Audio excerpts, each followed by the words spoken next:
60 years ago, I was ordained to the priesthood in West Virginia. I lived in a very small world, a good world, but a small one.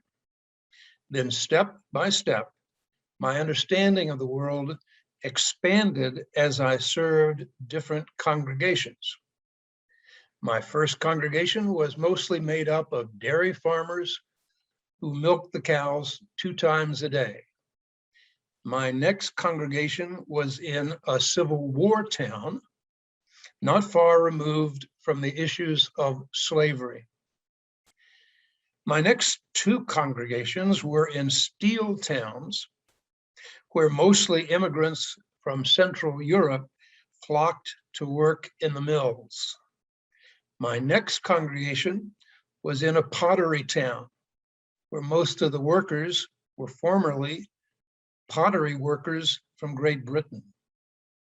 I started my next congregation at Waterford Park Racetrack for the jockeys, trainers, hot walkers, and their families.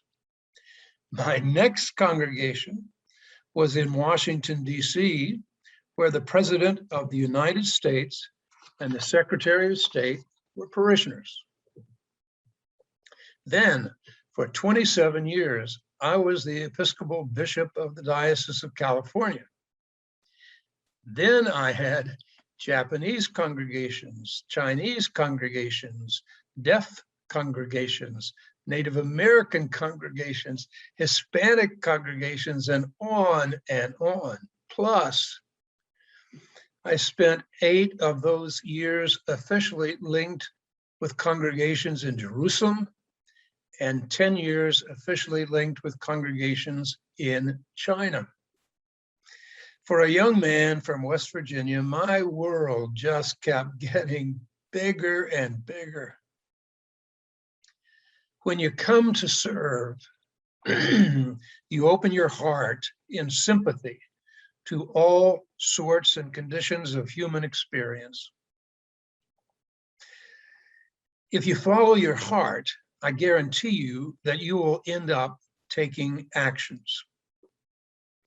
I came serving people in the Episcopal Church and then found myself starting a capital development bank, saving a hospital, housing the homeless, responding to the AIDS pandemic, among a multitude of other actions. It all happened kind of naturally. Then along the way at age 60, I opened my heart to the world and founded the United Religions Initiative. Instantly, I was serving Hindus and Jews and Sikhs and Muslims and people of indigenous traditions and all manner of humanists. It made me think of a popular Christian passage which says, God so loved the world. Wait a minute, stop there. It doesn't say God so loved the Christians. It says God so loved the world, the world. It isn't enough for any of us simply to be religious and practice our faith. If we go in the direction of God's heart, we are inevitably pulled into a larger world that compels our hearts towards actions for the good of everybody. Our faiths are just not enough. The 10 Commandments don't say, thou shalt not destroy the environment.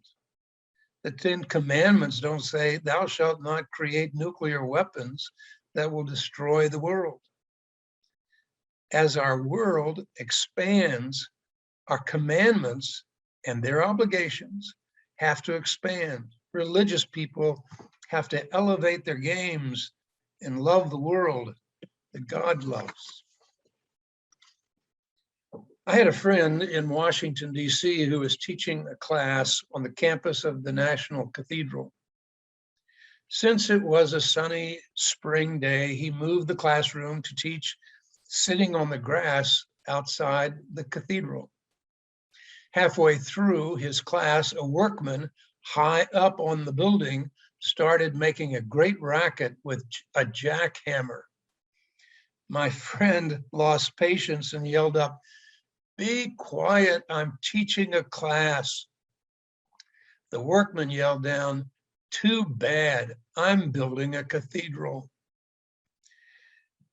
We of faiths do appropriately get caught up in our teachings, but a time comes when you have to surrender to God's larger agenda for the world.